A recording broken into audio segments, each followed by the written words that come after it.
Krishna Lee is the general manager of the women's football tackle team Kansas City Glory. A former player herself, she is a proud Kansas Citian who is continuing to pave the way for female athletes by removing barriers and creating opportunities for their abilities. Krishna is a gold medalist for Team USA, has competed at the highest levels in college sports, and is a current advisory board member at Win for KC. Krishna's story is Kansas City. This is Enterrupt KC.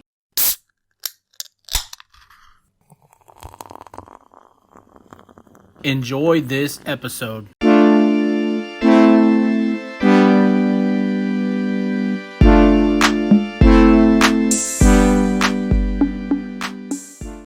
Welcome to Enterrupt KC. This is the podcast dedicated to people, places, and things right here in Kansas City. We're coming to you from Strange Days Brewery right here in City Market.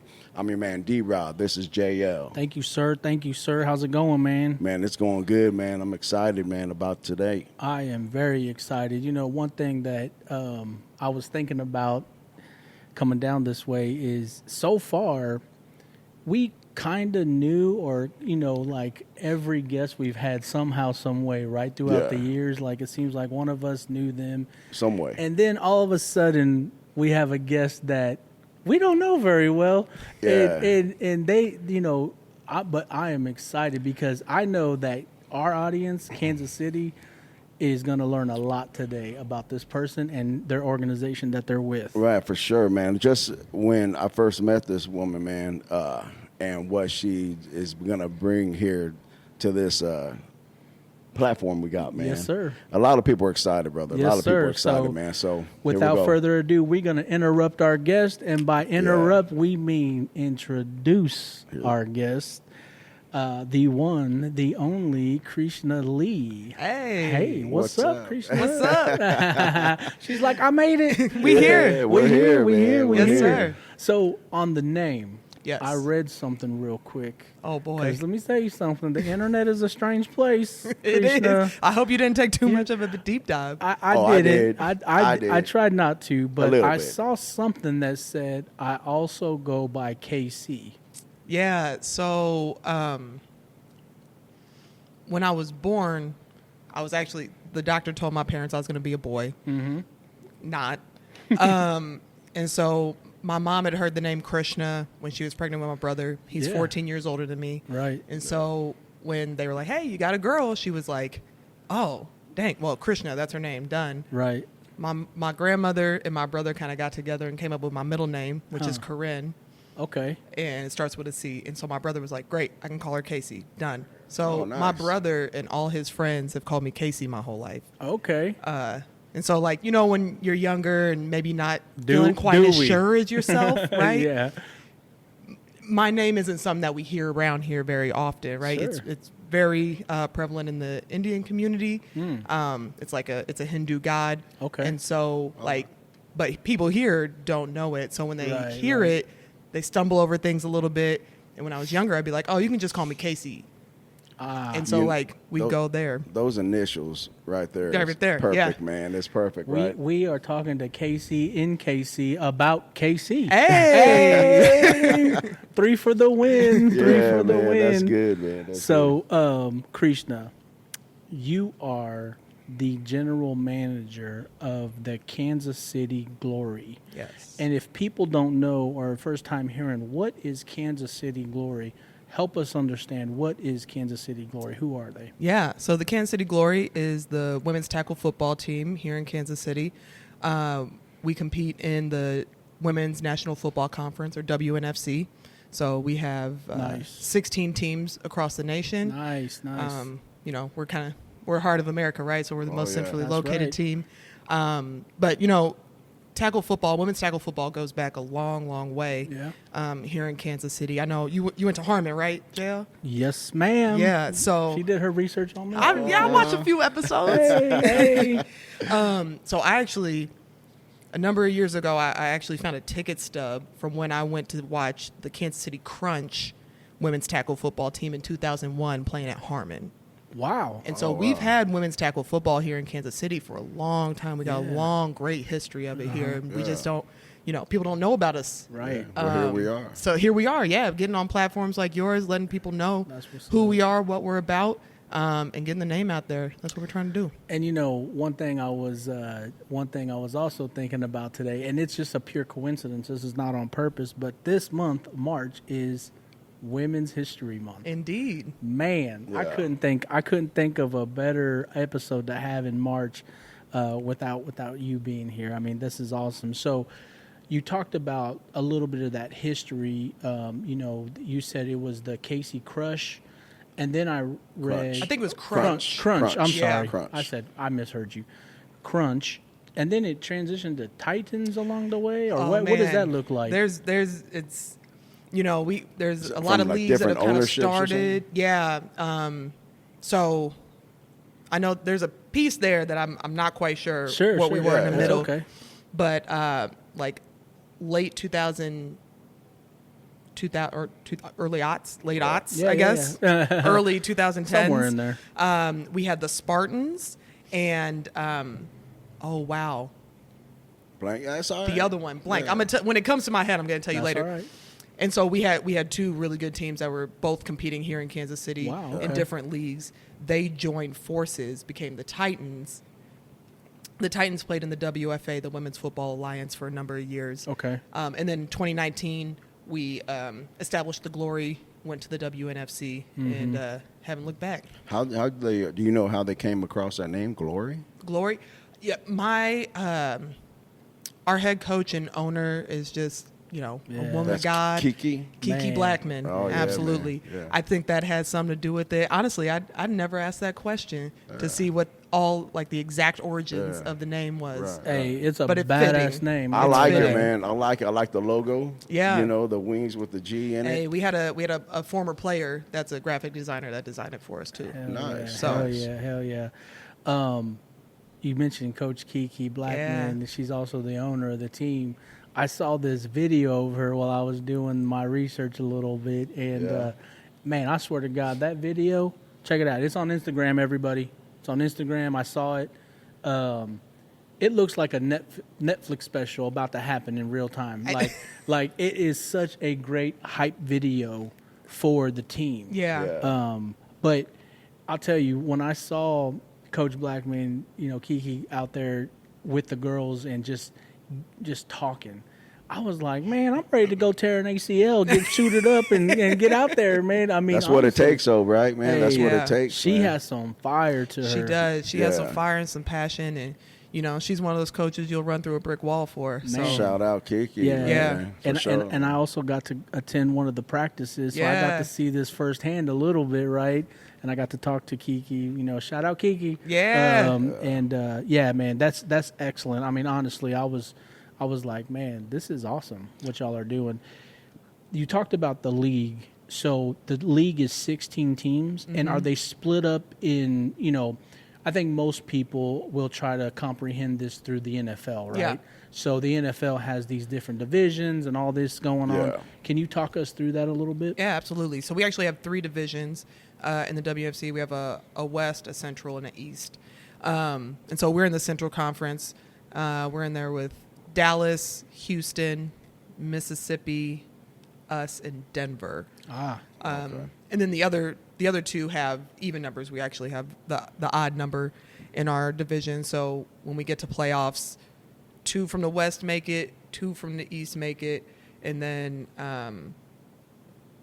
2 from the Central Division make it, and we have to kind of split East or West, Wow. and then next 2 Yeah, jump yeah. in there from any place. Right. What I wanted to ask you is within them teams, everybody has rivals. Yes, that's Yeah. what I was doing. What I mean, do you as long Well, as it's been I going? can tell you right now, the Denver team, I dislike them. I don't care. Okay, they're a rival to me automatically. But go Whoever's ahead. on the West, whoever's on the West yeah. too, right?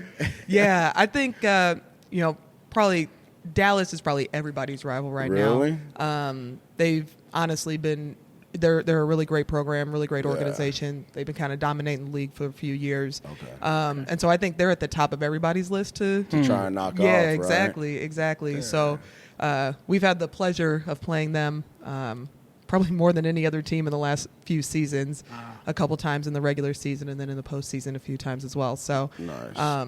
yeah, I think just by pure accident of having to play them so much, they're kind of on that list. But honestly, I'd put anybody that's in that Central Division kind of on our rivals list. Like, you know, you always want to perform well against those teams that you're getting matched up against and trying to get to playoffs. Yeah. What I saw also is that it's 11 versus 11. Absolutely. Yeah. You know, so that's minus, right? No, No, that's right. 11, Same 11, game, 11, same 11, game. That's right, 11. Helmets, shoulder pads, same Yeah. football field. We play mostly NCAA rules. Okay. We have a couple tweaks here and there. One of the biggest ones this year we're actually implementing. If there's a defensive touchdown, it's worth 9 points. Wow. And so like really Nice. incentivize. Yeah. I was gonna ask that. Like, are there any like Different. That's the different- one. The one. Yeah. Okay. There's other like very Yeah. little Yeah, things yeah, that yeah. you're probably not going to notice throughout a game. Yeah. But that's the one that's going to kind of rock the boat and make some noise and kind of set us apart from some other things that you might see. Y'all don't have the Tom Brady tuck rule, do you? Okay. All right. Yeah, man. So I'm curious, Krishna, who are your biggest supporters? Who's KC Glory's biggest supporters out here? You know, we do have the people who know about us support us big time. Mm-hmm. Yeah, for sure. Honestly, I think the husbands and wives Yeah. of the players are Yeah. the ones that are the biggest supporters. They're the ones that, you know, see us coming home. That's Yeah. right. Getting us Hurt. the ice, Hurt. right? Yeah. They're sitting in the stands. They're volunteering Wow. to help out. We have people that, you know, are going to sit there, help out, taping ankles if they have that. Right. On the mic, doing announcing during games, chain gang, like whatever. We have a really deep supporter pool. Nice. But yeah, I'd say the ones that get the crown, that's the husbands and wives for sure. The significant others. Yeah. Yeah, I mean, I would imagine, you know, that's probably, you know, the same in every sport, right? Yeah. Like it's always your husband, your wife, that's your biggest supporter, your partner, whoever it is, your kids, right? We have a lot of, you came to practice, you saw the kids that were there. I was throwing the football with them. Yeah, exactly. Yeah, I did. I looked up and I was like, I didn't even see him there yet, and he's throwing a football around with one of the coach's kids. I had a little flashback, D-Rod. I had a little flashback. I know was you like, did. you know, I might still, no, I don't. You can't do that without stretching, After the third man. row, I was like, no. I gotta roll that out. Yeah. The players, Krishna, how many players are on the roster? Like, can you talk us through tryouts and what that looks like and how the team is kind of formed? Absolutely. So we have to carry a minimum 45. I think we have about 56 on the roster. Nice. And it, you know, our recruiting comes from everywhere. It's word of mouth. I think I shared with you when you were at practice that we have a number of women that are from other countries. Like Right. I was going to ask you about that. Yeah, we have a couple girls from Brazil, a couple coming up from Mexico, Australia, Sweden. Finland. Yeah. And so, you know, that's kind of through the women's football world that those people come. Where we get the newcomers, the rookies that are in Kansas City, it's everywhere. Like when I tell you I'm at the grocery store and I'm Maybe hey, she got excuse it. me, you look strong. Yeah. Like Hey. the number of people in Yeah. this rec basketball Yeah. league that I play in that I'm like, excuse me, Yeah. would you like to play women's tackle football? Right. Yeah. And they're like, oh, Yeah, word? there's Is one. that a thing? Yeah. And so like we get them connected. Yeah. You know, if it's too late, like right now it's a little too late to join a team, but Sure. you know, hey, you can come out, you can be our water person, like hydration manager, Right, whatever. right. Like you can be involved and figure it out, start learning, and then, you know, come be with us. Yeah, figure out if there's something you really want to do. Exactly. Yeah, I saw that where it was no experience needed. Yeah. Right, and Yeah. that's a great thing. That's a great thing. I'm sure you get a lot of women that are interested in doing that. Quite a Sure. lot. And, you know, unfortunately, right, so many of us were told, no, we can't play, right, when we were younger. Yeah. My dad was a coach. He played football in college. Like, I thought for sure, like, I was at football practice all the time with him. He's like, this is a 3-point stance, this is a 4-point stance. Like, show the boys. Yeah. And then I was like, hey, can I play flag? And they were like, nah. And so having been met with so many no's along the way, Right. so many of these women that, like, we find out there's an opportunity, and they're jumping at it. Right.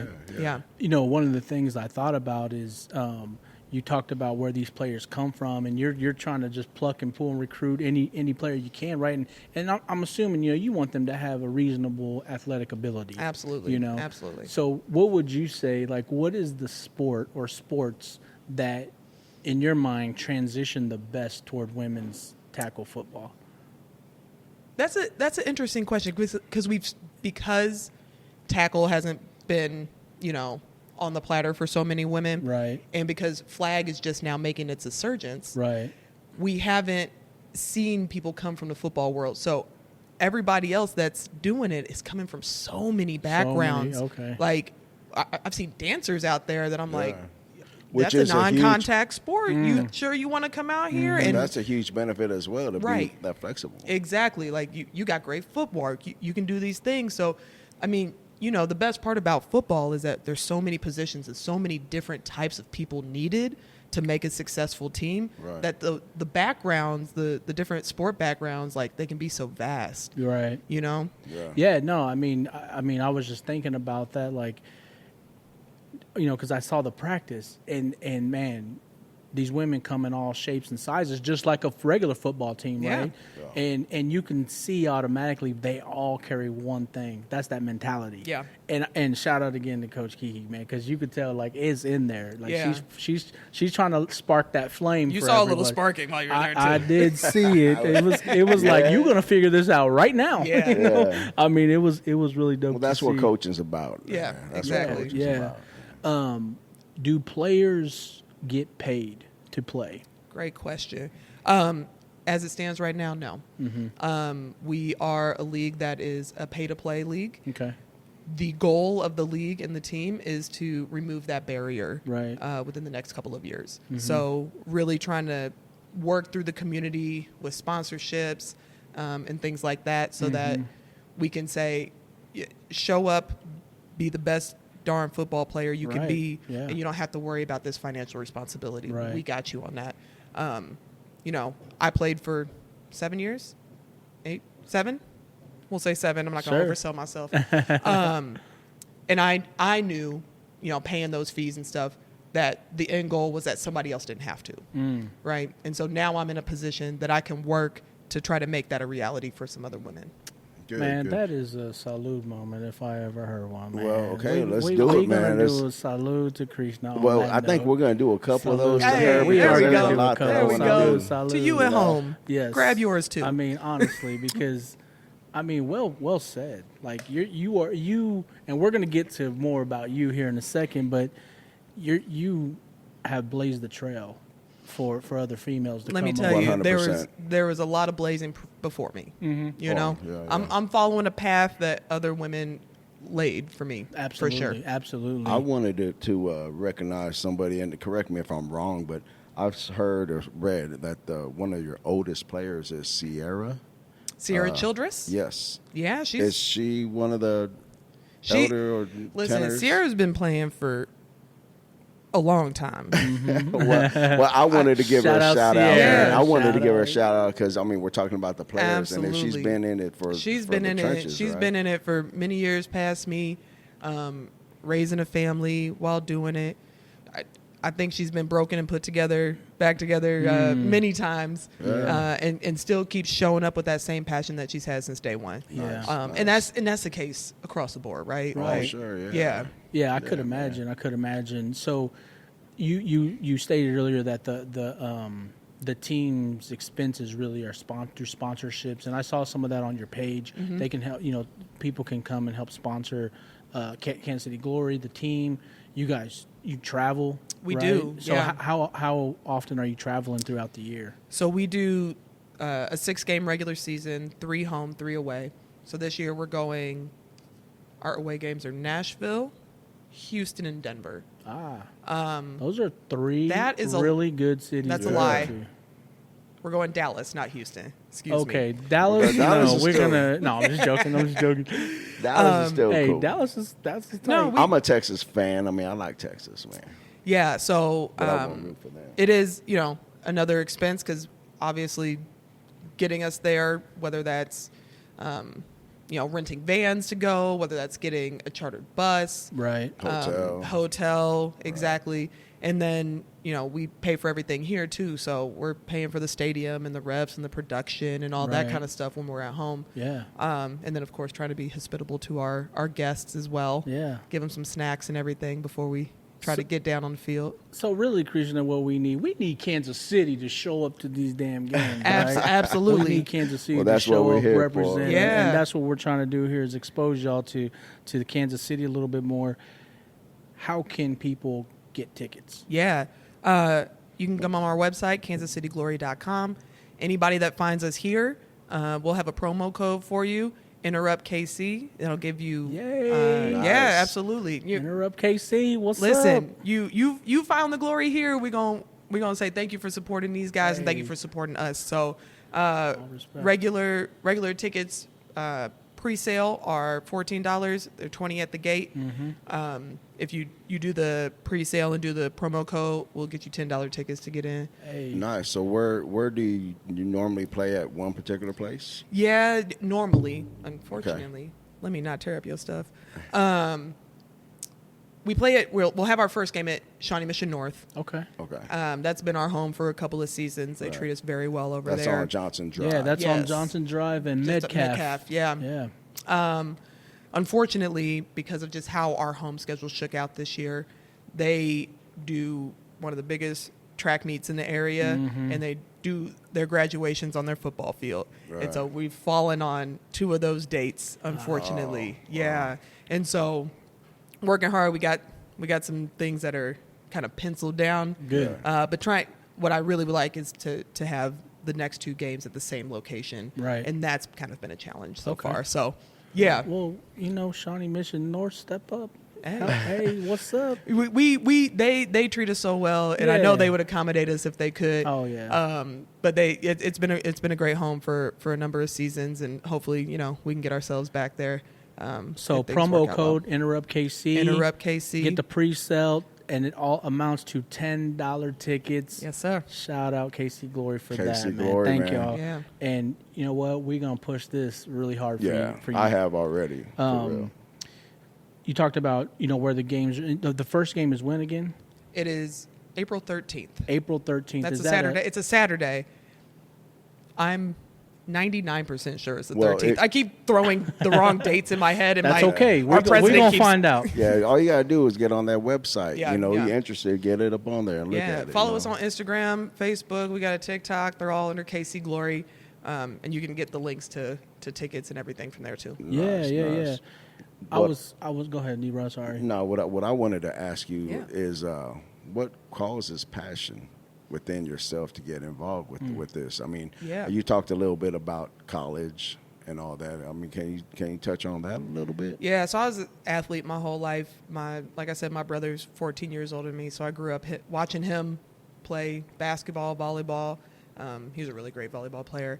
And then my dad played football in college, but then coached everything. Like, literally, Yeah. if the choice was like go run errands with mom on Saturday or go to practice with dad, like I was at practice with dad, Bob, right? yeah. And so I was at football practice, watching, learning, and everything, and I was just like, man, this is a fun game, Yeah. And then you spend Sundays on the couch watching the Chiefs, and Sure. my dad wasn't a quiet spectator of the I game. don't think none of us are. I don't think none of us are. Right? Yeah. And so just going through it like that, and then I think the layer of not having the opportunity to play myself earlier, Right. I was like, man, as soon as I found out, I was like, no, that's definitely something I want to do. Yeah. No, Yeah. we're gonna dive real deep into those Yeah. waters here. Every team, Krishna, every team, it doesn't matter what sport it is, it doesn't matter what game it is, has a standout player. Is there a player or two that you could think of that are standout players Ooh, that's a hard for one. The Kansas City Glory? Oh man, that is hard. Because it's hard because we have a lot of talent. Sure, yeah. Some proven talent that we have seen last year, Kelly Whitehead, who basically stepped into my shoes when I retired.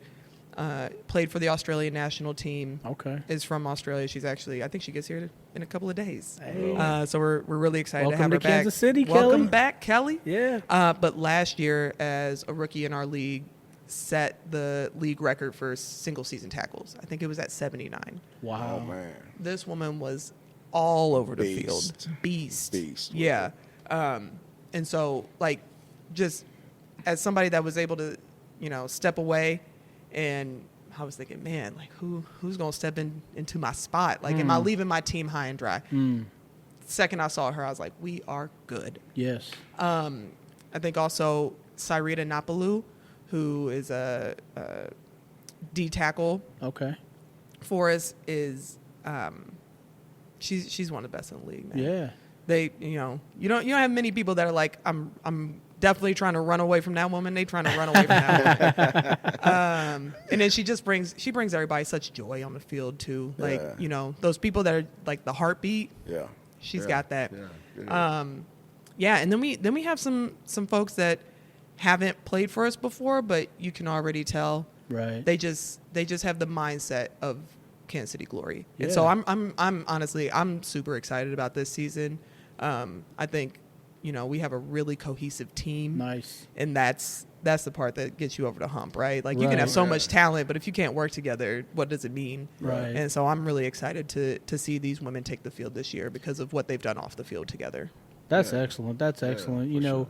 I think most people today, even just like, you talk about companies trying to recruit people to come work for them and, come play a sport, I was thinking about this, and I was thinking, man, one sport that has truly picked up since, I'm not going to say what year I graduated because, damn, I'm old now. Nah, man. But since I graduated, J.C. Harmon, shout Yes, out Harmon sir. Hawks, wrestling, women's wrestling. Yes. It has, it has picked up. And Krishna, if you've not seen it, I'm sure you have, there are some outstanding girl wrestlers. I've seen them with my own two eyes. Yes. Amazing. I mean, man, I'm thinking like that would completely transition into the aggression, the mentality, the everything, right? There's Man. a the lot tackling. into that. I There's mean, a lot everything. into that. I'm going to take a left turn real quick to talk about this kind of link.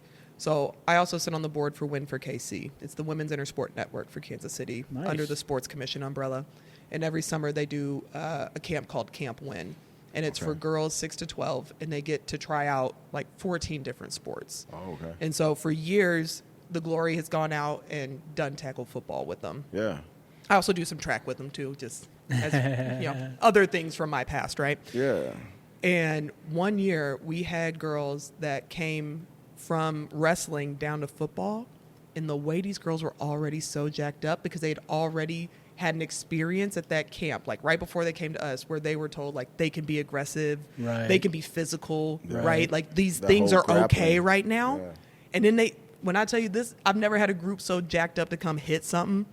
And it was like, so that transition you're talking about, like Right. when you've been given that permission as a woman to show these other aspects of yourself and to be, have those things come out, man, it makes such a difference. So yeah, I agree. Like, what a great transition that would be. I mean, listen, female sports, women's sports, period, right? Yeah. Like, shout out, man. Like, I love seeing it. I do, I too. love seeing it. I And I do, know too. D-Rod has how many daughters you got, Man, D-Rod? I got all girls. I got Yeah. one boy, but I got Okay. all girls. They're big. And, family, man. and some of them have just excelled in sports, you know, in Yeah. the past. So, to me, it's such a great thing to see, you Yeah. know, and I think I shared this with you, Krishna, when I was out at practice. I remember when I went to Rosedale Middle School, shout out Wildcats, and we had a team, a female teammate.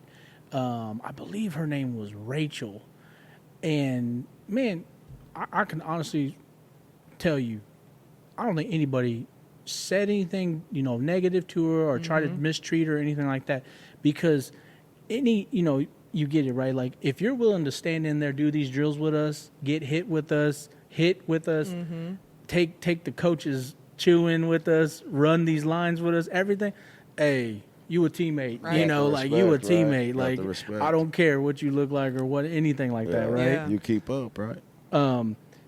I want to give a shout out because there's some names I saw on your all's website, your coaches, Yeah. outside of Coach Kiki. So I saw Rich, Hakeem, Spencer, Mike, Sheldon, James, Dell, Gary, Lisa, and Madison. Yeah. All that sound familiar? Yeah. I'm like running through my head to be like, did he miss anybody?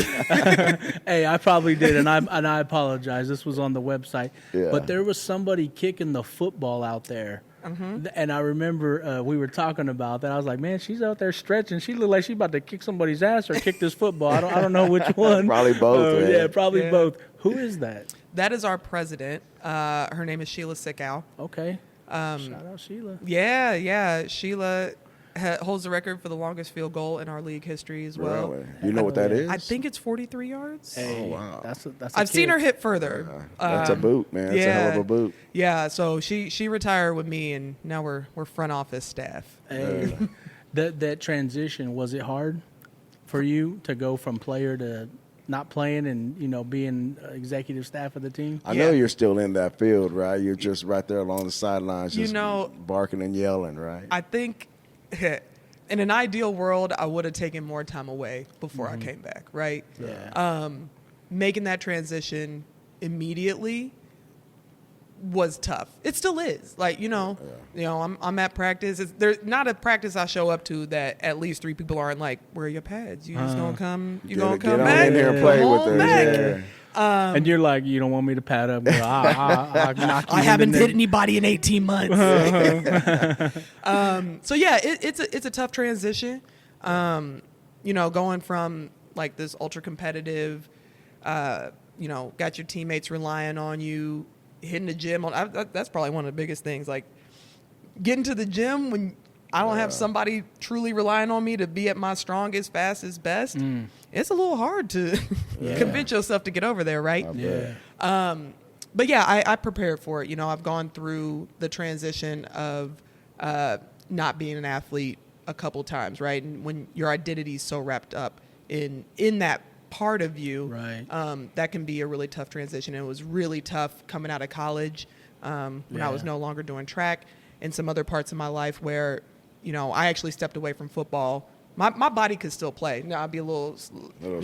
those Sundays and Mondays and Tuesdays might be a rough. little slower. A little more ice. Yeah, but I wanted to step away on my own terms. So many people, go out on an injury and, you didn't know your last game was going to be your last game. I didn't know my last track meet was going to be my last track meet. And so being able to mentally prepare myself along the way to know, hey, you know what, this gasser might suck, but this might be the last gasser you run. Yeah. So like, let's put it all in there. Yeah. Each game that was coming to an end, playing on Team USA, knowing that, that last game was going to be my last game, helped me prepare myself a little more mentally for that transition. All right, so you brought up Team USA, right? Yeah. You played in that. Tell us about that little what happened there. Yeah, so every 4 years there's a women's tackle football world championships. Okay. And so after my rookie season in 2016, I had a teammate that was like, man, you could make Team USA. And I was like, hold on, wait, what you talking about? And they told me about it. And so in 2017, I went and tried out for the team. Ended up not making it. I was an alternate in case something happened. Somebody got injured, whatever. Didn't happen. So, I sat at home and watched those games and was like, man, that's top of my list. That's where you want to go. Like, that's where I want to go. I want to, in my whole life, I've loved the Olympics. I've played all these sports, right? Yeah. I've wanted to compete for the U.S. my whole life. And when I was done with track, I was like, well, there's the end of that. Yeah. And, something I talk about if I go do speeches and stuff is, you got to be able to adjust those dreams, right? You don't know what could be around the corner. I didn't know when I was done with track that I even had an opportunity to do this in football because there hadn't been a first women's world championships in football yet when I retired from throwing. So with that in mind, I said, oh, here's the opportunity. This is it. We ended up getting pushed back a year because of COVID. And COVID. Yeah. And so tryouts were in, March of 22. And there were a little over 200 women there down at IMG Academy in, is it Bradenton, Florida? Brentwood, Florida? Down in Florida.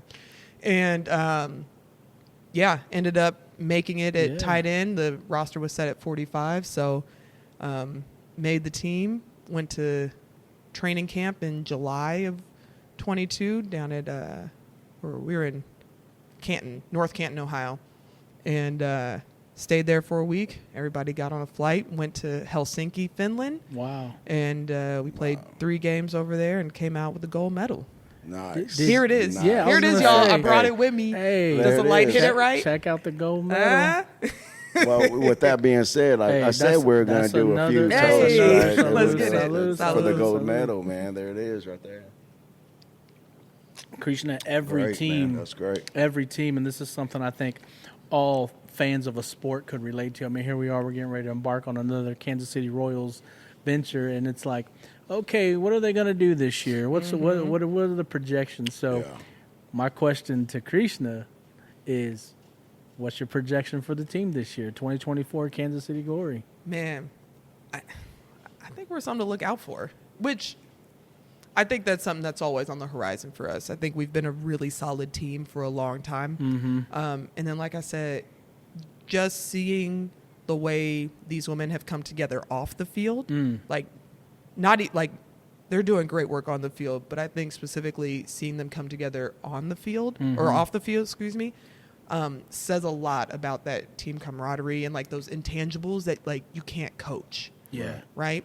And so those things have me feeling like really good about our prospects. Yeah. I think additionally, looking at what we're doing on the field, no one was happy with the way our season ended last year. Yeah. Not one person. And you could see it in how so many people immediately were like, we're in off-season training now. Right. And I was like, y'all can sit down for a second if you'd like to. Yeah. And they said, no, we're in it. And so these women have been working so hard for months and months and months before tryouts even hit, and months and months and months now to get here that, man, I'm not a trash talker, right? Like I like to talk that shit. No, Yeah, no, you no, gotta no. talk it, I man. say that to say I always let my game speak for itself. Huh. And I think these women's game is going to speak for itself. Hey, Sometimes you got to be quiet to prove your Hey, point. You exactly. know what I mean? yeah. for sure. I mean, it's that's excellent. I mean, Kansas City Glory, talk your shit on the field. Yeah, exactly. Hey, talk your shit on the field.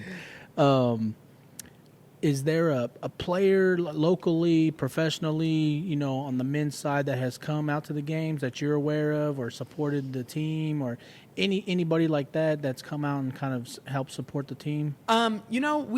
We've seen not as much on the Chiefs end here. Yeah. We have worked a couple like camps or clinics kind of alongside some Chiefs players and things like that. Okay. But where I've seen some really good kind of support from an NFL level, DeAndre Hopkins is a part owner of the Houston team. I said that so confidently, and now I'm like, it is DeAndre Hopkins, right? Yeah, I'm pretty sure. And so, you see a little traction there Okay. from him. And this team actually plays in a different league. The Boston Renegades play in the WFA, but we've seen where Roger Kraft has actually given them the Patriots jet to fly to national championships Oh, really? a couple of times, right? So Nice. there are some places where those connections are starting to be made a little more Yeah. and firming up. I would love to see more of that, but it takes getting in the right rooms with the right people. Right. Yeah. Actually, you know what? I say all that. Last year we had Will Shields, legend, Hey, Yeah. Hall of Famer. legend, come out and talk to us at training camp, Right. and I was ready to pad up again. Hey, Yeah. I bet if I heard Will Shields talk, I'd be like, "Hey, where them pads at, Krishna? Yeah, I'm ready to tear this ACL." yeah. So yeah, those inroads are being made. The league itself has had some good relationships with the Cowboys. So we've played the last 2 national championships at is the Ford Center, the Cowboys indoor facility in Fort Worth. Yeah. And so we've played our all pro. Like I've played on that field. Like we played our all pro game, and It's a nice stadium, isn't yeah, it? I'm not a Cowboys fan, right? I'm not typically awed by a lot of things, but like walking into an indoor facility like that Yeah. and being like, dang, Said it's massive. man, I get to play here. This is awesome. Not to sidetrack us too much, but my wife and I went down there. What year was that? 2016, 17. The Chiefs played them down there last, I think. And I remember driving from urban Dallas to the state Cowboy Stadium, and I'm driving down the highway, and I'm like, man, what is that mountain over there? Like, what is that thing? And we get closer, I'm like, oh no, that's not a mountain, that's the stadium. Like, because I was thinking like Texas don't have mountains like that, Yeah. It's humongous, D-Rod. Right. You gotta go, man. Man, you see the high school stadiums down there, and you're like, oh, that makes sense. Yes. Why the pro stadium looks like this. Yes. We played at a high school a few years ago. I think it was down in Houston, and I was like, is this attached to a college? Whose field is this? They're like, no, Right. that's a high school field. Yeah. That's nuts. You're talking about like the teams and the players and how they get ready and how you think they're going to excel great, which I believe they are. Yeah.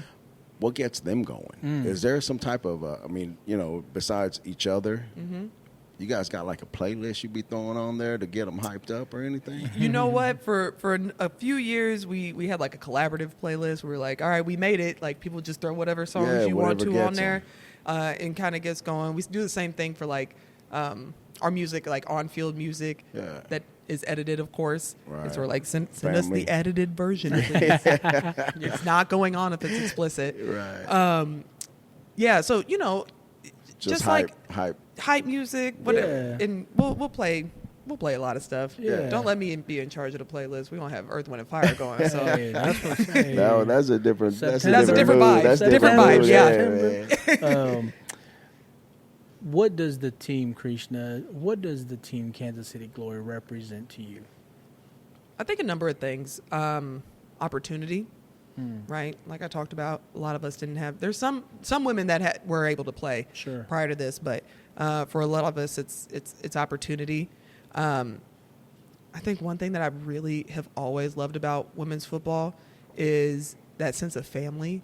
And I think I told you, JL, when we were at practice, we had a couple kids running around. Right. And I was like, man, so many of these kids get to grow up and say, oh, no, my mom plays football. My auntie plays football. Yeah. Like, they grow up not understanding the limitation that's been put on us. And they don't have that. And that, I think, at least for me, that always meant a lot. That really drove me to know that, like, my nieces and nephews and younger family members and stuff would be able to come to these games and they don't see that same limitation. Yeah. Representation matters, right? Like they say absolutely. it. And so having that in their face, in their family, it just means so much. Yeah, I'm sure with that, them kids that you see, you've seen them throughout the years, the ones that have been there. So Man, they like you said, it's family. when I tell you, I have a cool picture of Cyrita that I brought up earlier. She has 3 kids, and there's one from when her son was a pretty small guy, and now I think he's a high school freshman. Full beard, this big dude. And some of my Sierra was one of them. They came and met me at the airport when I flew back from Finland, and had signs and everything. And so I got a picture with her son at that moment too. And it was just like, man, it's impressive to see like this growth of these kids. Right. And like, I know how much pride he has in the fact that his mom plays football. Oh, yeah, right. sure. Like, I can only imagine. and is a beast. Yeah. And so, we have that representation. It's community, right? Yeah. We're running camps, or like, stepping in at camps, being involved in girls play flag football, like helped out running clinics like every Friday night for like a whole fall last year. And so, being able to step in and be those voices, be those leaders, be those strong women that these young girls and boys can look up to is huge. Right. With the, a team is everything. We're talking great about them, but I also want to recognize some things with you that I read up on, being the general manager. Yeah. Right. So I pulled up, and I mean, this is Now I'm like, I don't know what dive did you take. right? I'm curious. Well, I found that you were, was it 3-time state championship titles? That is right? accurate. Yep. You got 8 All-Star awards. Oh, Is that correct? it could be. Okay. Oh, in football. Yeah. That sounds right. Yeah. Defensive Player of the Year in 2022 Yeah, And that was 2018. and 2018. Yeah, when that's with the Glory. But back in college days at University of Missouri, you was a 2-time All-American shot put. Didn't you do that as well? Shot put, discus, and hammer. Yeah, hammer. That's kind of interesting. What's the hammer throw? What's that? Hammer's a good time, man. Yeah. Let's hear it, man. It's basically a shot put, so a 4-kilogram steel ball on a wire with a handle. Yeah. Swing that thing around your head, do a few spins, throw the whole thing. So, like, in Matilda, when Mrs. Trunchbull takes that little girl by her pigtails and, like, throws her over the fence, that's a hammer throw. Well, with that's when you were, was it the 12 champion of that? Big 12. Big 12, Big yeah. 12, the Yeah. Big 12, conference, right? Yeah, Big 12 conference champion. Yeah, that's hammer awesome. throw. And then like JL said, you were the 2022 defensive player of the year. You played linebacker and tight end. Is that correct? Yeah, definitely linebacker, like pretty much every snap. And then on offense, kind of a utility player. Yeah. A lot of tight end, H-back, some running back from time to time. Had a game where Coach Kiki, we're at practice, and I was stretching, and she goes, "Hey, Lee, I need you." And I knew in the sound of her voice, I said, "I don't know what this is, but I don't feel like I'm going to like it." And she was like, I was like, "What you need, Coach?" "I need you at left tackle this game." Oh, okay. Got it. Okay. Yeah. Yeah, so, primarily linebacker and tight end. I played tight end for the U.S. team. Yeah. But then, was sprinkling a few other things here and there. I saw some video of you, girl. I was like, check Krishna out. Boy. I mean, I don't even know if I could have tackled you. You were too fast. I was like, I'm too slow. Well, I just wanted to note that, man. I mean, I know we're talking about the team, like I said, but I wanted to give you them shout outs that I read about you, because for you holding that title with this Kansas City Glory, it comes with that there's a reason why. Yeah. And that's all it. And I just want to applaud you for that. I appreciate that. Yeah, Thank you. Yeah, absolutely. All some of those, KC Glory achievements led to you banging on the drum at the Chiefs game. Ooh, yeah. I mean, I saw this video and I was like, now that is dope. That because was cool. There is not one person in Kansas City that would say, I don't want to do that. How was that? Listen, feeling? people Did you were- black out? Like, Look, I'm gonna be so straight up with y'all. Listen, I got asked to do it. Somebody had asked me, like, "Oh, was that you get to check it off your bucket list?" I said it wasn't on my bucket list. Like, is that on somebody's bucket list? yeah, right. I had to add it so I could check it off. But we're walking over to the drum, and they have a couple people that are like handling you or whatever. And I was like, "Hey, how many hits is it?" Yeah. And they all kind of like looked at each other, and I was like, "Is this the first time somebody's asked you that?" And they were Just like, keep "Yeah." going. And I was like, "Okay." And so we're walking and talking a little more, and I knew because so Sheila, our president, she works for the Chiefs, and she was like, "Hey, just don't listen. Like, you can't listen to the crowd because you'll hear the echo, and then you'll get off beat." Yeah. Oh, right. And so there's somebody there that's actually like trying to help keep you on beat. Right. Yeah. And I looked at her, and I said, "Listen, don't let me beat this black woman up here in front of all these people off beat, okay? Don't let me do it." And so we was good. I started out a little fast because I was excited. Yeah. And then she looked at me and she was like, I was like, "Yeah, my bad." And we got it going, and we got done. And they were like, "I think that was longer than anybody else has done this." And I was like, "Because you kept me on beat. Like, we did it right." I have to ask, like, first off, is the drum loud when you're hitting on it? Yeah. Like, you could feel it, like, reverberate. I was going to say, because that's a big-ass Yeah, drum. like, Yeah. like it bounces you back, right? Yeah, like, it like, you can feel it. Like, Yeah, like you're hitting it and it's like a Yeah, cartoon. exactly. Yeah, Man, I remember I was at a game one time and they had Neil Smith Yeah. hitting it, right? And he broke that stick. He broke that. Damn, they I gave should've him went another one. harder. Yeah, he broke You it. sh- Hey, see, that's they probably her, let man. him keep it, too. Yeah, They well, let they gave him another one. Yeah, they probably let him keep the broken one. See, if I broke it, maybe I'd have one in my house. See, this is how I know I'm never gonna bang the drum, D-Rod, because Neil Smith, Krishna, very accomplished people, athletes, right?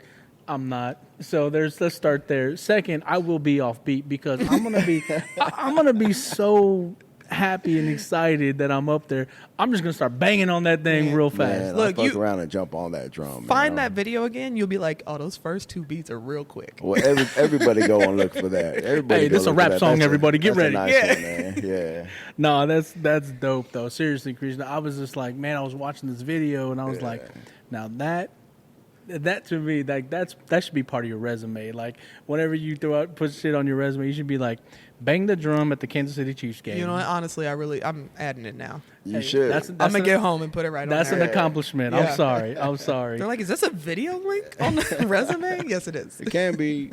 You were talking about you played for the USA and how you got there.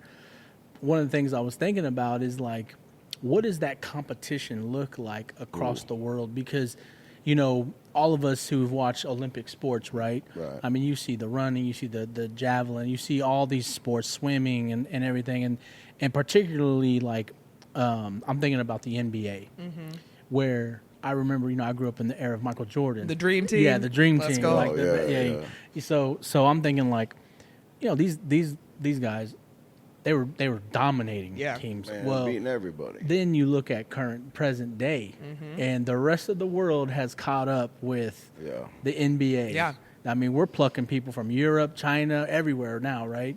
Yeah. What does that look like in the female football world? Yeah, so that's a great question because we're seeing the same sort of thing, right? Okay. Especially when you think about the fact that we have so many international players on our team because they want to come learn to play American football in America. Yeah. So, you know, that first world championship, USA walked away with it. Just easy, right? Done. Second one, kind of similar. I think maybe the third one, we saw bit somebody rougher. score against us kind of thing. Oh. And so this time we actually, I think we went into the locker room. Was it Down. Was it that reaction? No, she didn't. I mean, no, she didn't What's just she score on doing? us. But I think we expected the competition to get better, right? Yeah, like that's what we all natural. want. That's natural, That's what we right? all want. Yeah. Nobody wants to watch a 73-0 blowout football game. That's not fun for anybody. Yeah. Right. And so, like, seeing that sort of competition, people rising to the occasion. We played Germany. That game wasn't. It was a good starter, right? Finland, their team has improved so much over the last 4 to 5 years. Like, it's exciting to see what they're doing. Yeah. I think we may have gone into the locker room down at halftime, and I think we also heard the announcers talk about how old Team USA was. Yeah. Of like. What? Across the board compared to the other teams, they were talking about, like, I think it was our Finland game that all but 2 of the Finnish players were born after 1990, and only 4 of the U.S. players were born after 1990. Wow. Like, Yeah. so they were talking about our age, and that just translates to experience, though, right? Shit, though. And so, like, we all had that confidence. We all have that knowledge. We all have that IQ. That's experience. Yeah, that's experience, right? So we were coming out of the locker room going, oh, we're fine. We know Right. we're good. Yeah. We went in tied up in the gold medal game against Great Britain. We're fine. Yeah. We know we're good. We know we have this. We just have to execute the things we need to execute. But to think that we did go into the locker room tied up or down to teams is completely unthinkable. Right. A few years ago, right? Right. So you heard the shock in the announcer's voice and everything like that. So we, like, to truly answer your question, yes, we are seeing other places step their game up and do these things, and that's exactly what we want to see. We want to see the parity across the board. I mean, I think that makes the sport better, right? Exactly. It makes the sport Having better. that competition. I will say though, Krishna, I mean, I would love to see the Chiefs just blow somebody out in the Super Bowl just one time. Man, I've I been mean, wanting to do do we- that. that's just during for our regular own season. hearts, isn't it? Do we got to get down 10 points every During time? regular Come on, season, Patrick. man. Come During on, regular please. season. What I wanted to ask you also was that playing all those European teams as you did, do some of them or most of them? I know rugby is big over there, so they transition from playing rugby into football. I think some of them do. I can't speak. I don't know Right. enough of them enough. Yeah. Right. I know here we have a women's rugby Rugby, team, yeah, we have it here the as Kansas City Jazz, and Man, I tell you what, I've tried to recruit so many of those women to play because I'll see them and be like, Beast. you want to play football? And they're like, Yeah. I play rugby. And I'm like, all right, never mind. Yeah. And vice versa, right? It happens kind of Yeah. consistently. But we did have a girl from Great Britain that actually came over and played for us for the Titans. Actually, I don't think she ever wore a Glory jersey.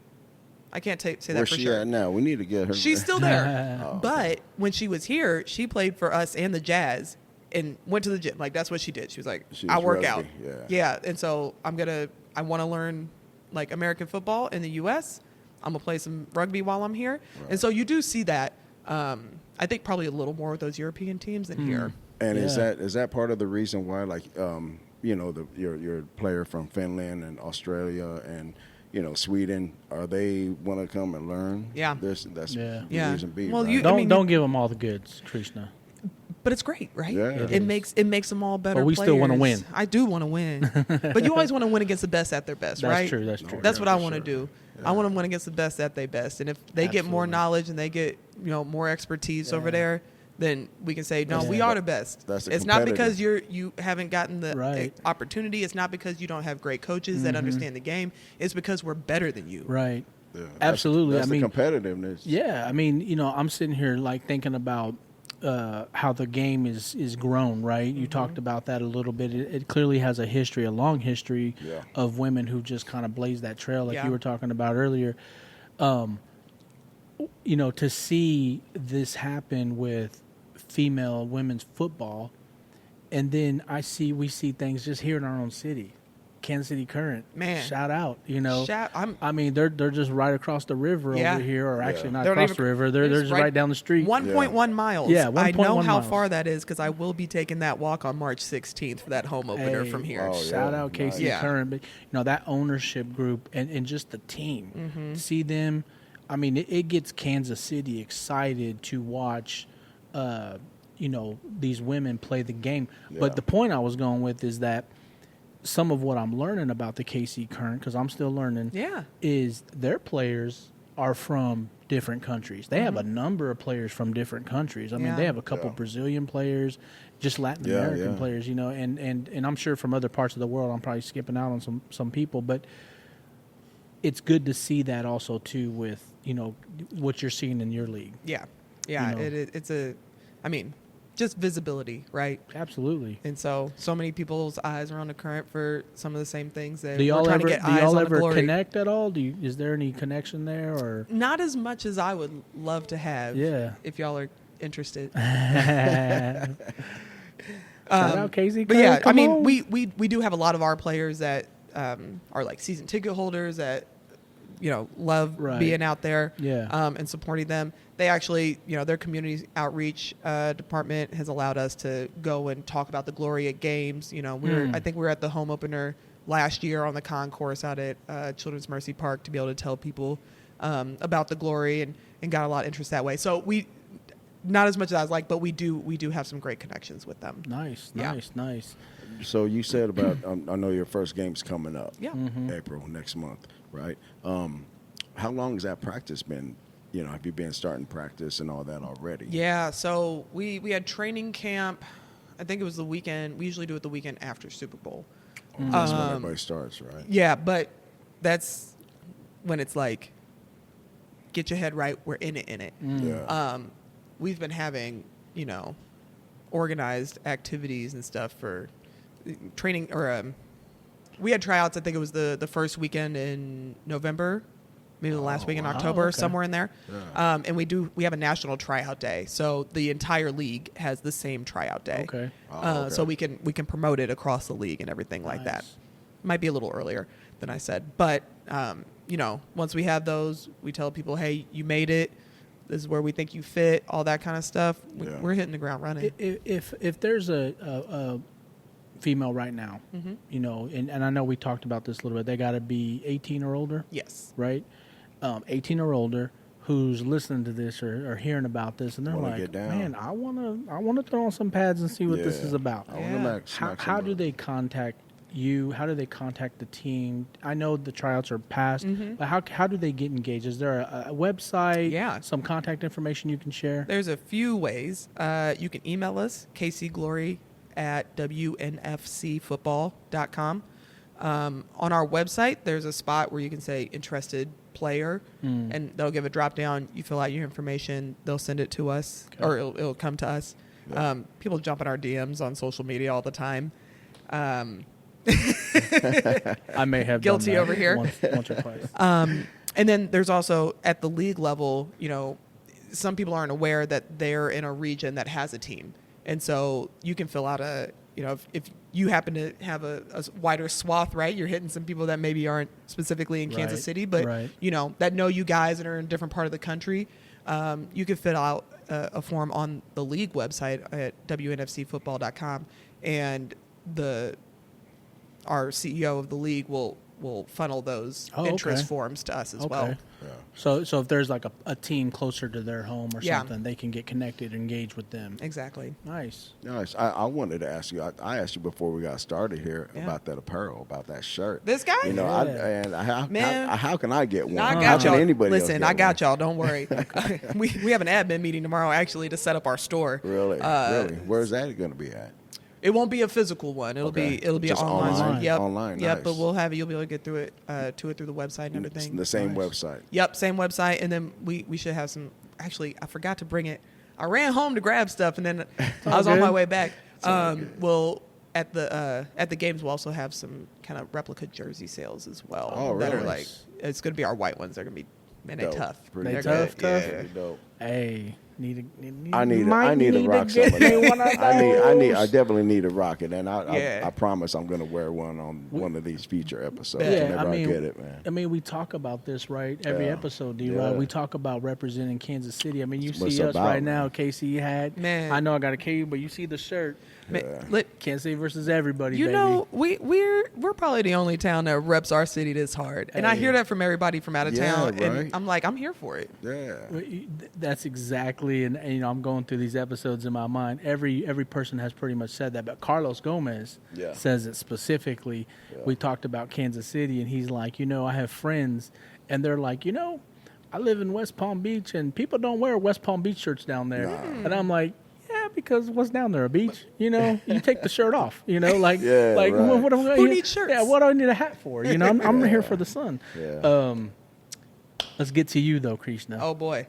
Let's get to you a little bit more deeper. So, you're born and raised in Kansas City? Yes, sir. Okay, where are you born and raised at? Like, where are you from? Midtown, 39th and Troost. Oh, okay. Yeah. Nice. And so, what schools did you go to? So I went to Holiday Montessori, which is out by the zoo, and that was because it was like one of the unique. I can't even remember what they call it, like magnet type schools within Kansas City public schools. Right. I was able to catch the bus to get out there. And so I did that actually like preschool through 8th grade. And then I went to Archbishop O'Hara. Okay. Yeah. Nice. And you said earlier you played sports. Yep. What is that one sport that you just excelled at, that you just knew, you looked around, you're like, I'm better than everybody here? Probably throwing.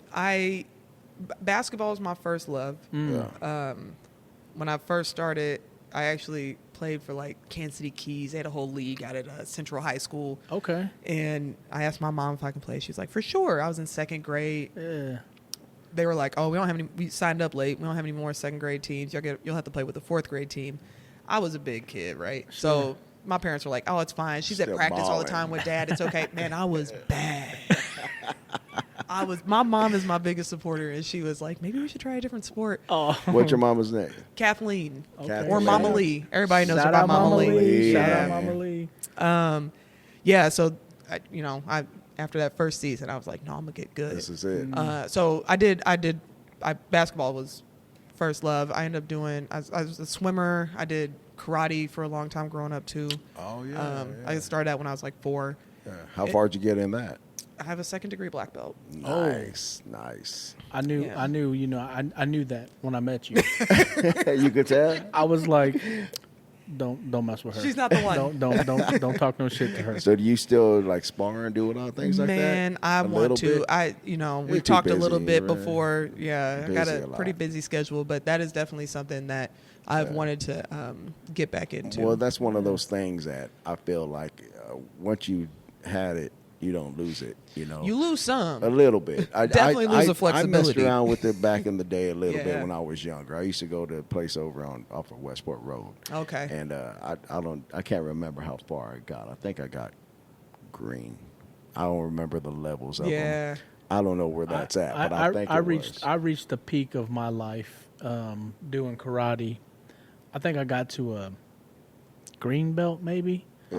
And I could do the whole like be on your knees and jump up. Hey. And, that was the peak of my life. And you said Krishna. this- I was 7 years old. I reached it, and it was all downhill And you're from like, there. I've done it. Shit, athletically. Yeah. So that competition, that drive. You said your dad played sports, and Yeah. I know your mom was clearly a big influence on you, right? Yeah, my mom was sadly pre-Title IX, so she didn't have the opportunity to do organized sports like Okay. she would have liked. But she'll be the first to tell you she was the fastest on her block. She What said, I is- beat all the boys. What is pre-Title IX for those that don't know? Yeah, so Title IX is the law that went into place to provide equity for women and girls in education and extracurricular activities surrounding education. So 1972. And so you saw where a lot of schools now offered girls basketball or Right. volleyball and these other sports where they had traditionally been held out. So she sadly did not have the opportunity to do organized sports within her educational experience, but has always been super active and fit and all of those things. I keep talking with my hands and hitting your mic. Nah, you No, it's good. all right. It's all right. Yeah, and so again, somebody that I could always look to be supportive and also push me. And when you're the younger sibling, you always want to be better than your older sibling, right? So Oh, there yeah. was always that too. Just hearing you talk through that, Krishna, it sounds like, I'm sure your mom probably had a little chip on her shoulder through all that, but you kind of helped carry that chip right forward. Yeah, I toss her on my back. She's little, but Yeah, I mean, I'm saying like just hearing you talk because you That was clearly extra very motivation. extra motivation, Yeah. passionate about that, right? Yeah. doing it for the women, man, who couldn't do it before. who right? couldn't do it before? That's yeah. right. That's right. Do you remember a play throughout your sport career, professional and amateur, that you're like, this one sticks out for me? And I'll tell you why I asked that, because I did play baseball, a lot of baseball, and I talked to my sons, both of them. They played baseball. My son's playing baseball for his high school team right now. And I watched them play, these young men play, right? And I'm thinking, man, I remember when I was out there, right? And I remember this play I made, And for me, it was like, I think I was a freshman, and we made sub-state, and I got subbed in to pinch hit for a starting varsity player. And I remember how unpopular I was at the time, because right? Like, that's an unpopular move on a coach's part. Yeah. Like, I wasn't starting. I just got, I need a hit. Go in there and give me a hit. And I went in there. I fucking got a hit. Let's go. Hey, I got a hit, and that was like literally, like, honestly, my sports career, that was the peak right there. That was it.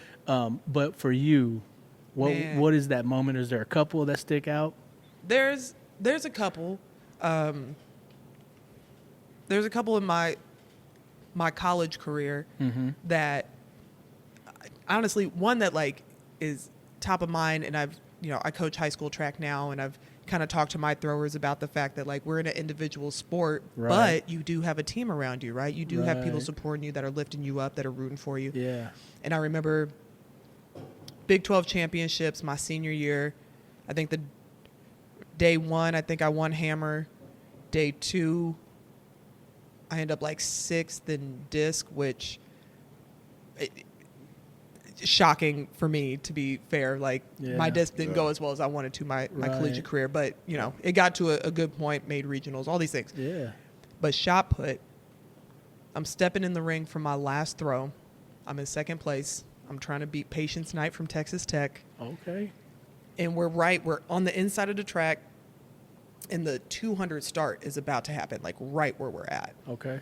And, it's quiet for the start, right? Yeah. But I'm about to walk in the ring, and I knew I could beat the gun. Like if I walked it, because you don't want the distraction while you're in the Sure. ring, right? But I was like, I can beat the gun if I walk in the ring now. And I walk in the ring, and they're getting in the blocks, and my whole Mizzou Tigers teammates are on the outside of the fence, and they go nuts because they know what position I'm in. Yeah. They know what I'm trying to do in that right. moment. They go nuts. The starter has to get those girls out of the blocks. He's like, stand up. Everybody stand up. Y'all got to be quiet.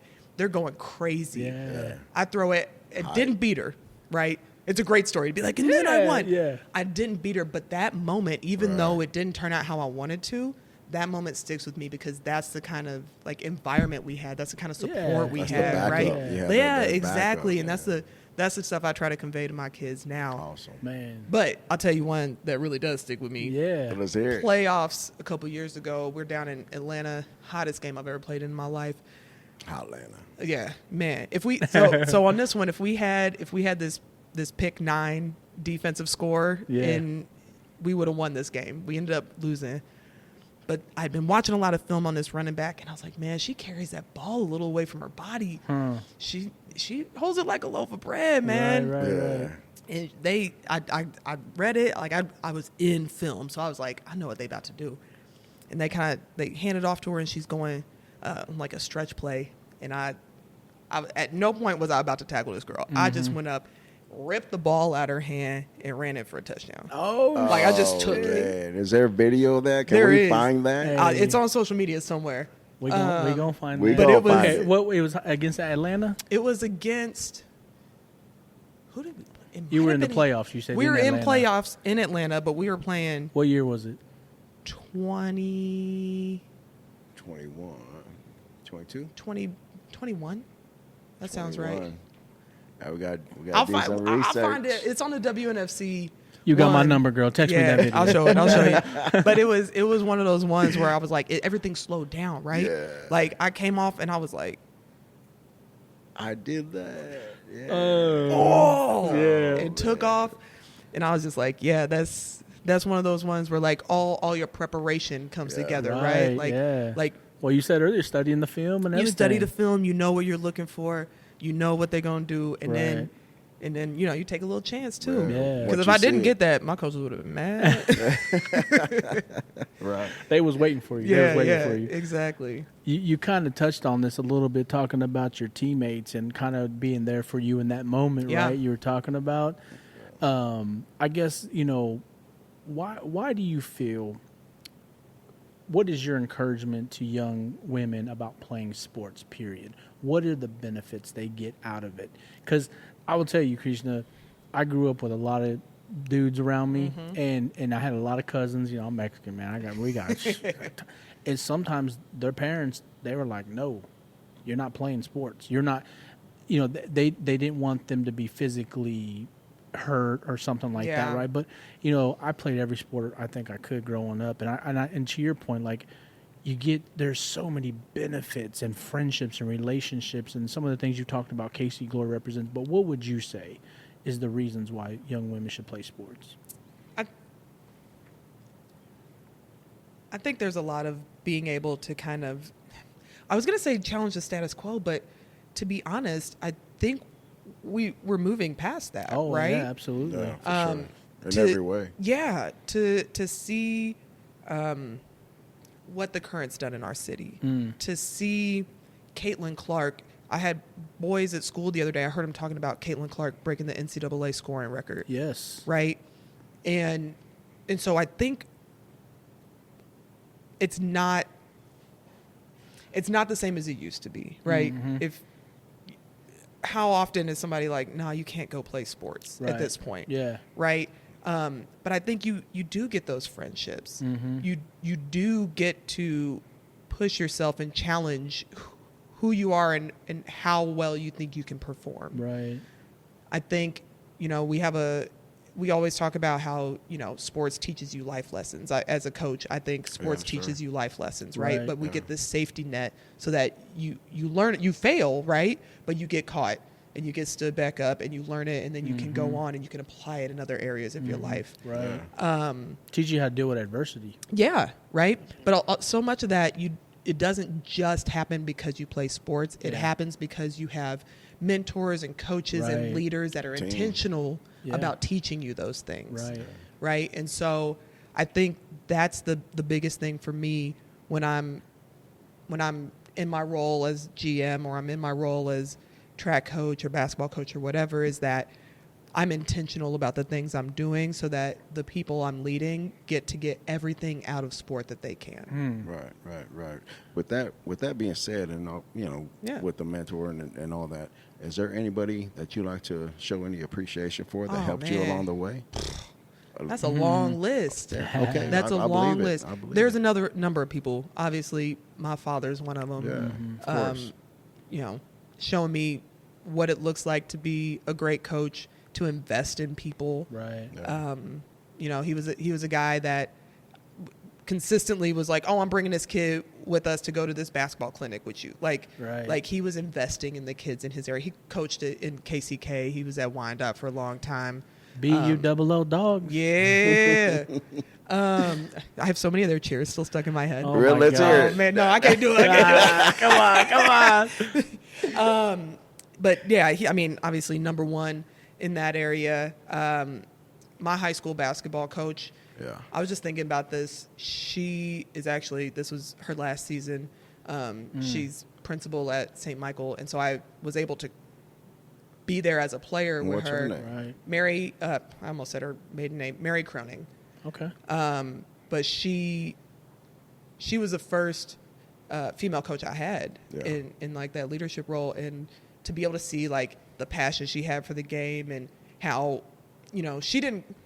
Those not are that inspiring. like she didn't coach us any different than the men did, Right. but she also brought like another aspect to it that like again like a little intangible. Yeah. And so I was able to not only play for her, but I've been coaching alongside her for 8 seasons now. Right. And so I owe a lot to her as far as, coaching me, but then allowing me to continue to learn from her as an adult and sit next to her on a bench. And my college coach, Rick McGuire, he was our head coach.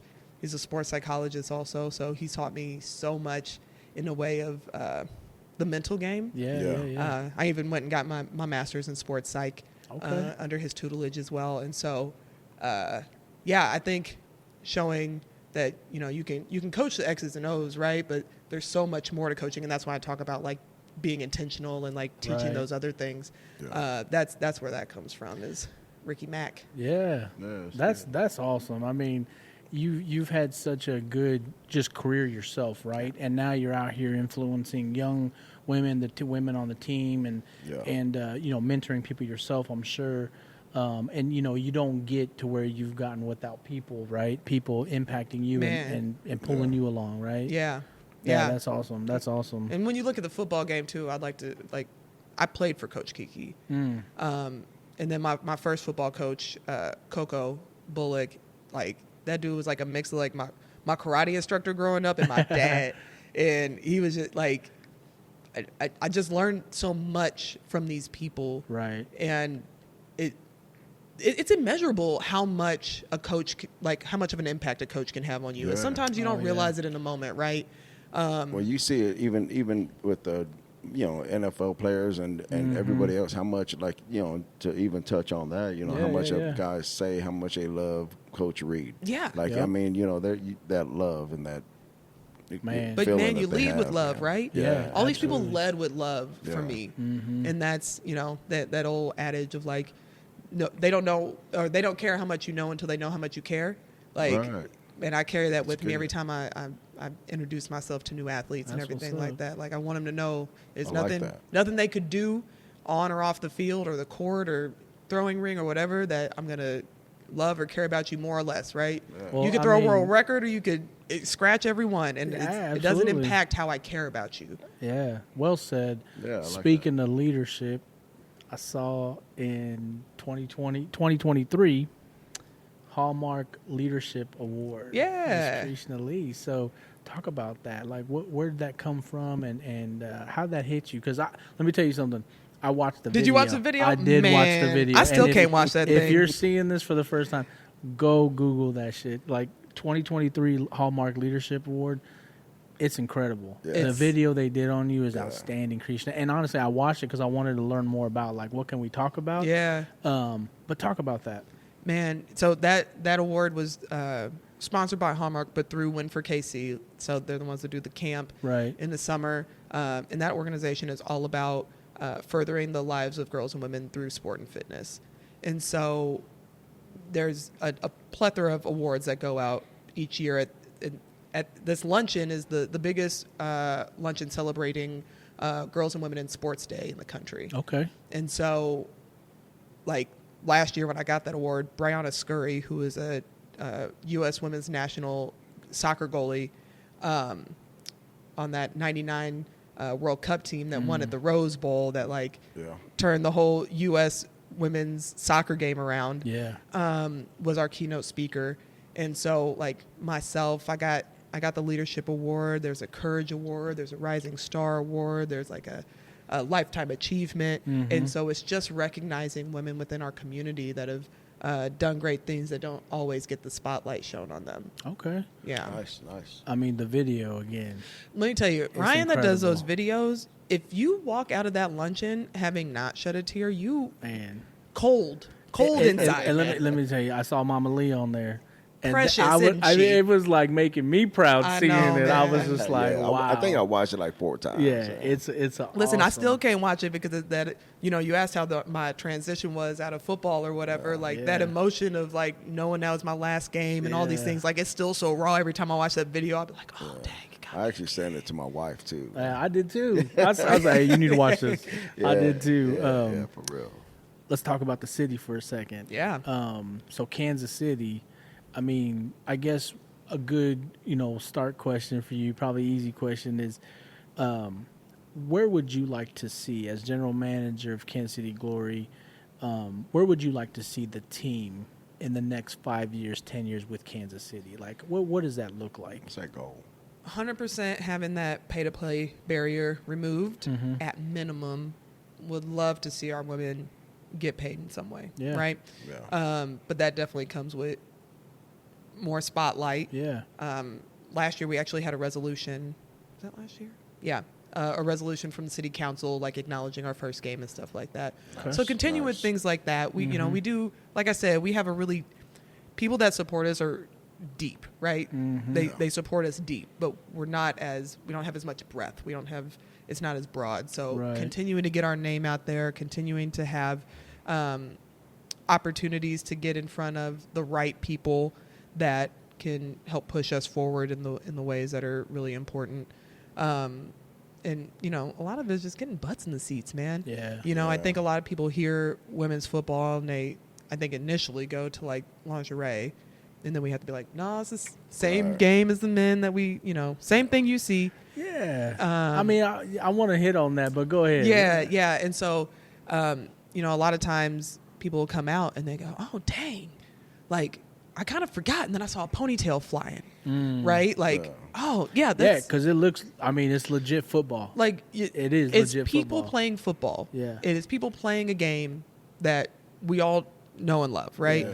And so I think a lot of times, like, once you get somebody there, it's like, oh, hook now. Yeah, and I think that's the main thing, though, is because I was unaware. Right. And I think that's We all were. the issue is that a lot of people are unaware, because ever since I met you and we've been talking this and hyping it up and getting to get to where we're at now. Yeah. Right. Everybody that I've talked to and brought it up said, "Who you up next? Who you up next?" And I was like, KC Glory, and there I go with my talking that. Right. What, man? I don't know nothing about no women football team. So for sure, get people in their seats. Yeah. And getting them out there, getting them aware. Yeah. It's a big thing. But when you and I were out there at the practice talking, right, and we talked about that lingerie We did. league or team or whatever it Yeah. is, and I was like, man, that has to be a little, like, I don't know, Like, discouraging. not- I don't know. How would you describe is that Like, for what real is too, that? though? It That is. for real Yeah, too? yeah. And I'm not 100% sure if we have a team here still or not. But there was a time where I think it was potentially happening. But I think what we had talked about was, because I've talked to a couple women that have played lingerie football, because for me, like, it's not appealing. I have no interest in getting hit by anybody without clothes on. Like, on turf? Are you Right. kidding? Yeah. I've had turf burns. I don't want any on, like, unsavory places, right? Right. But having that conversation, and they just have, like, a little different mindset, right? They're still in the gym working their butts off. Yeah. They're still working their butts off for for their teammates and themselves. Right. They're still going to practice. Like, they're doing all of these Right. things. It's still right? strenuous work. It's still strenuous work, absolutely. But then, like, they have, not sure how to say this, kind of an added pressure of, but you also have to be sexy when you do it, right? Man. Like, you also The have short this, shorts, a whole uniform. yeah, like, you deal also is- have to be make-upped up. Right. You also have to man. be there for a game however many hours in advance so that you can take pictures and, like, do these things. And a lot, I shouldn't say a lot, some people I've spoken to say that's the part that they love, that they get to be tough and they get to do these things and they get to be sexy. And I'm like, that's fantastic. Yeah. That's not my personal cup of tea. Sure. Right. And so I think there's a little space for all of it.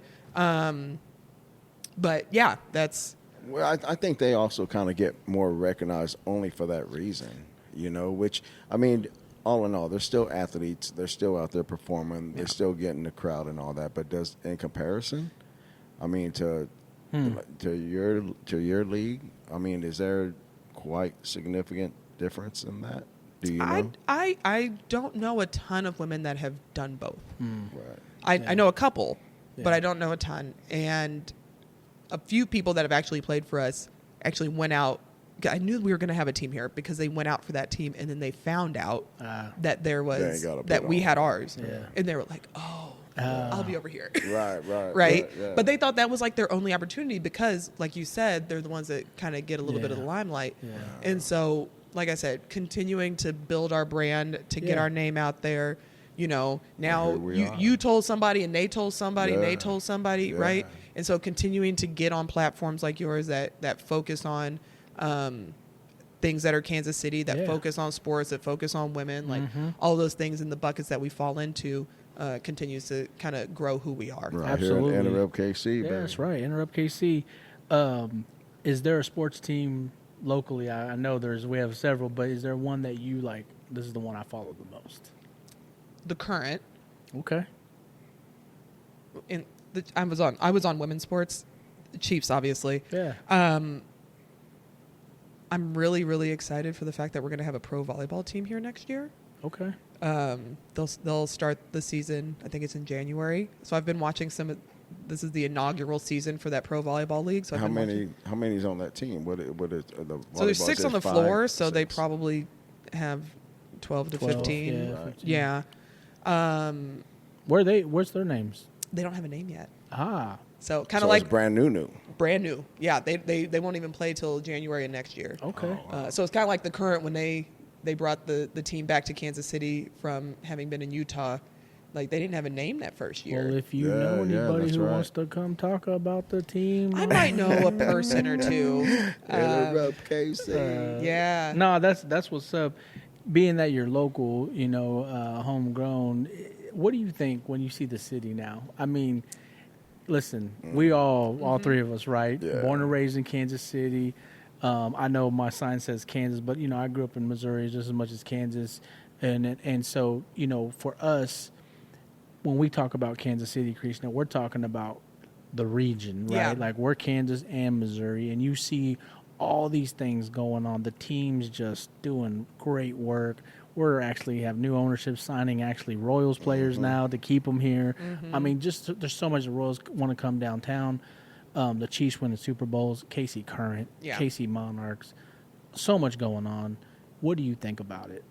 I love it. Yeah. We it's so funny that people are like, "Oh, I understand Kansas City now." I remember Yeah. I remember one of my good friends went to school up in Boston, and they were like, "Oh, you're from Kansas City, so you're from the South." And she's like, "Well, no, it's the Midwest." And they're like, "You're from Missouri, right? It's a slave state. It's the South." She's Yeah. like, and so like going from that to people talking about us, for us making all these lists of like, Yeah. oh, Kansas City's the place for sports, and Kansas City's I mean, the Taylor Swift effect, right? Like, that's a whole Right. thing in and of itself. But I think the Royals having the run they had in 15 and 16, Yeah. and then the Chiefs doing what they're doing now has Oh, yeah. continued to put a spotlight on our city.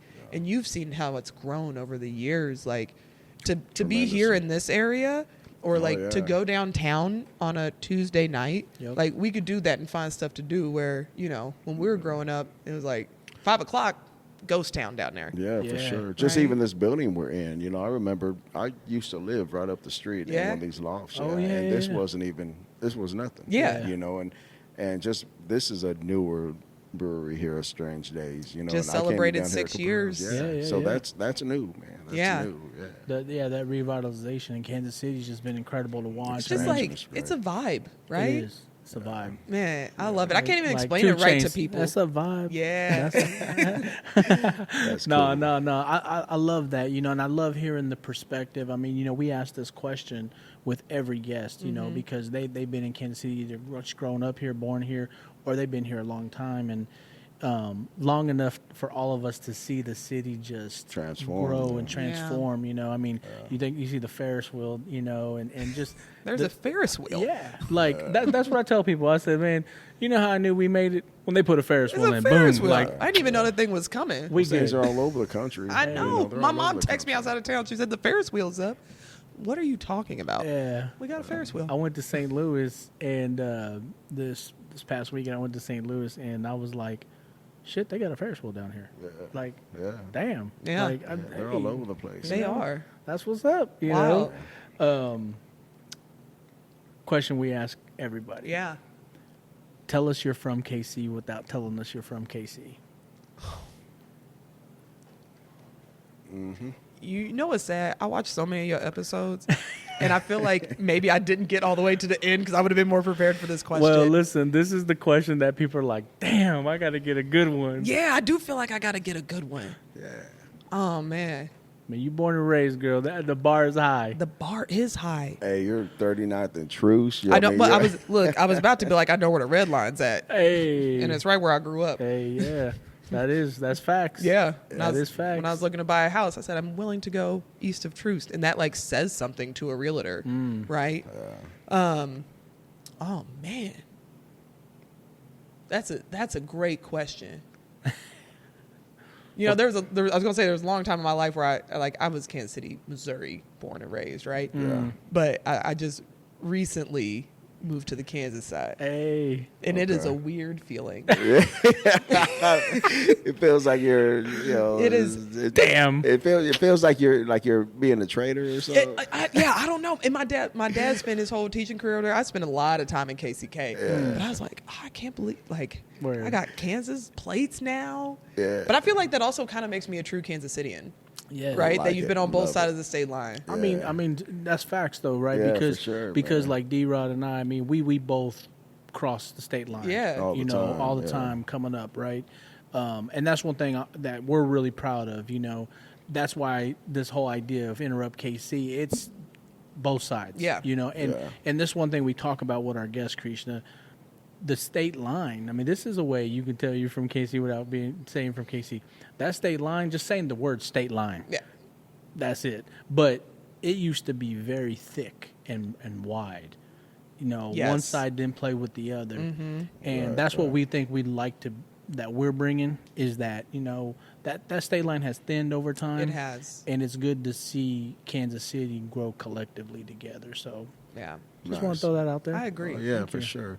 We're going to wrap this up here in a little bit, man. So I'm just Yeah. going to go and ask you a couple other questions. Yeah, Okay. yeah. I'm All ready.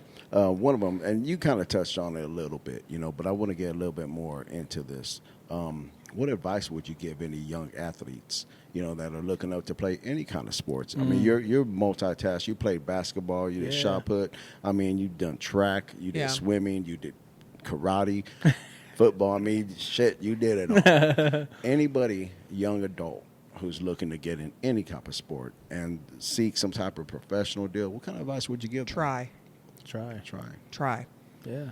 I think I spent, though I did all of those things, I spent a fair amount of time, particularly in high school, not doing things because I was so ingrained in like my identity as an athlete that I thought if I wasn't great Right. to start, then it said something about like who I was, right? Right. It said I wasn't as good as I maybe thought I was. Mhm. So, you know, I didn't play softball Mm-hmm. or soccer or volleyball because at the point where I was introduced to them to be able to really try, I was too scared. Right. Yeah. Try. Get out there and to get it. Yeah. I promised myself after I got to grad school and I kind of learned about like fixed mindsets and growth mindsets. I said, I had a really fixed mindset when I got to high school. I forgot that I could grow my skills. I forgot that like barriers just meant we find a way through, around, over, around, like whatever. And I knew I promised myself then that like I wasn't going to not do something because I was a little scared.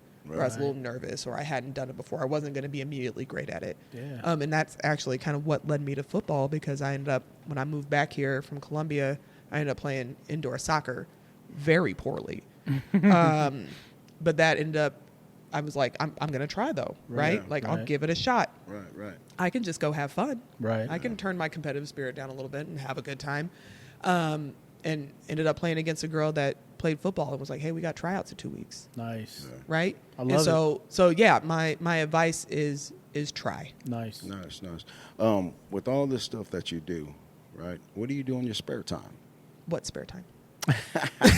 What is spare time? I don't understand the question. Hey, when you want to relax, what do you do to relax? No, I have a fantastic group of friends and family here that I can spend time with. That, you know, if it's, we all cook a meal together and hang out. We enjoy, you know, visiting breweries and restaurants around town and everything. You know, I love just like literally laying on the couch with my dog. Yeah. That doesn't happen terribly often, but I do my best to. I've learned in COVID that I could maybe just sit down and that's okay. Yeah. And so I'm trying to do better at that. A lot of people learn that. Yeah. Just sit down. Just sit down. It's okay. I still sit down, man. Yeah. I did a really good job of it in COVID. I learned I liked baking. So when we got snowed in for a couple of days in January. Okay. So what's your baking dish? What's the main thing you like? I started making some good cookies during COVID. But peanut now I'm like, butter? I'll just give it a shot, man. They're chocolate chip, man. It was a chocolate chip triple with like chocolate, a toffee situation. Let them hang out in the fridge for like 2 in that days. backpack? I wish I should have, man. Man. But yeah, I figured I was like, I thought I enjoyed cooking and not baking, because baking you had to be so precise. And then I realized like, there's some wiggle room here. We can think of some stuff. So. I do enjoy cooking. Your boy messed around with some baking here, man. I was a baker myself. Yeah. I did you have a specialty? All of them. I did it all. Well, I did cakes. I did cakes a lot. My sister owned a deli. And I would go in there and I'd help her out and I'd work for her and I would bake the cakes. Yes. My cakes were like kind of extravagant. Like I would name them. Go on. Name them. Tell me more. I'm ready. Go ahead. Okay, so real quick, this is not about me. It's about you. I know it's not about me, but I love this conversation. So here's my specialty cake that I would make, JL. You probably remember this, right? I probably do. I would make a banana cake, a banana chocolate. Okay. And I would call it Jungle Love. Man, come on. Man. I did, man. Jungle Love, man. I don't know, man. I loved it. And it went great. It went great. I made strawberry cakes. I made orange cakes. I made all that. I need you to make that cake for my birthday, man. I'll make it. And I want it right here on an episode. I'll put it right here. Can't wait. Right here. Okay. Enough of that. Okay, Krishna. So, Enterrupt KC. Yeah. This is our gig. Mm-hmm. People, places, and things, right? Krishna, to you, what place represents Kansas City? You know what? Okay, so I did think about this question, and I was a little upset. And I say that because the way I met JL was because Drew was on here. Yes. And his answer was Vine Street Brewing Company. Shout out Drew. That's right. And I could actually not come up with a better answer than that. All right. And for, I actually can't even remember what he said now, but I assume for similar reasons of, looking at that place. And I think it also goes back to like how we talked about how the city is transformed, right? Right. Yeah. I grew up a couple miles from there, Right. driving down Paseo, seeing that building continue to fall in more and more disarray, right? It didn't have a roof on it. There's trees growing up in it and everything like that. Yeah.